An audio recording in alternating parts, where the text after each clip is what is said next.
Good morning, Grace Church family. It's Monday. Welcome back to our weekly or daily devotionals. So really happy to be back to share with you guys, and I really hope that summer's been going well and that you had a great weekend. And to think that we're coming to the end of August very soon. But anyways, lots to be looking forward to, but certainly a lot to think about as we look and reflect on what has happened in the last 22 weeks. If not, that's like 5 months of time. Wow, can you believe that? So, how are things going with each one of you during this time of COVID? Certainly much has happened that has changed not only in our individual lives but in the world at large. And when you think back, um, when our world as we knew it came to a screeching halt, that was a rude awakening, don't you think? To realize that instantaneously we were stripped of our schedules, most of us, anyways. That work changed, school and extracurricular activities changed, sports, entertainment, being able to eat out and just go to and fro wherever you wanted to, that sort of freedom that we had, all of that changed. And of course, thinking about our church family, that church as we know it and the community that we have, all of that changed too at Grace Church. And I'm going to direct us to John chapter 15, verses 1 and 2, and you'll see how this connects later in a little bit. But these verses say that I am the true vine, and my Father is the vine dresser.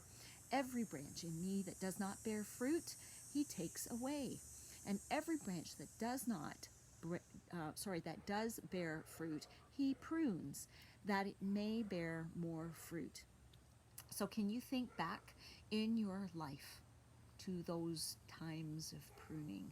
For me, I know God stripped me of certain friends, of activities, of habits. And in those moments, some of which were painful, they were difficult, challenging, they were sad, they were, I thought my life was over in certain respects as well.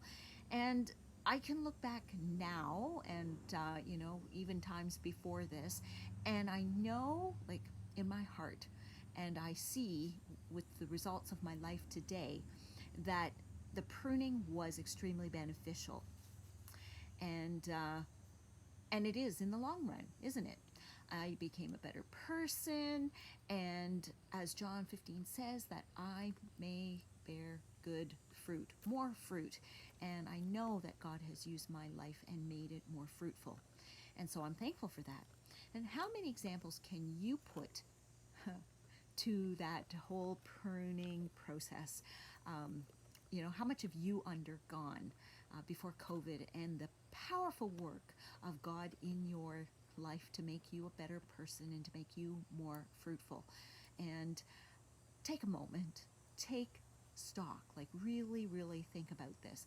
And this should also be a very, very encouraging time for you to see God's faithfulness in your life.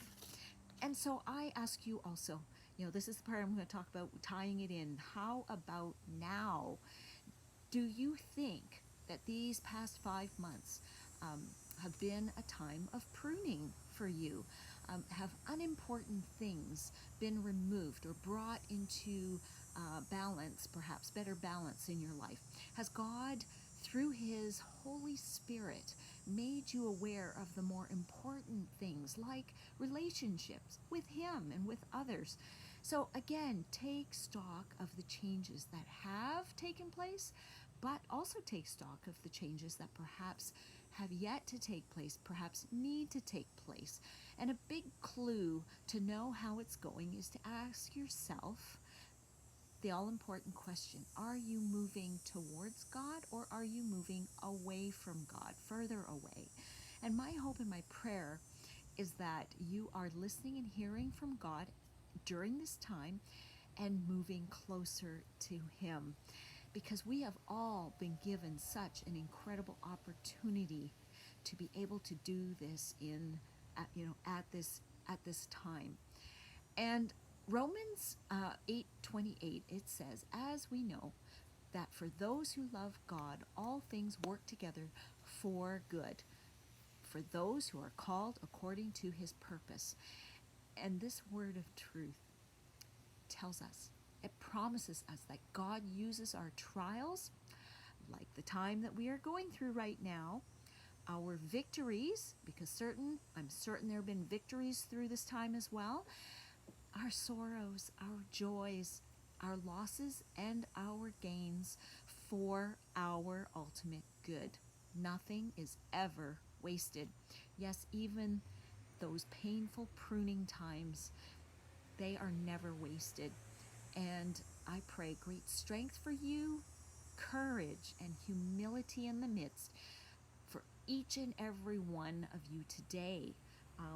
Watch him do an incredible work in your life, and may he be glorified above all. So God bless you, God keep you, and we'll see you again next week. Have an awesome week, okay? Bye for now.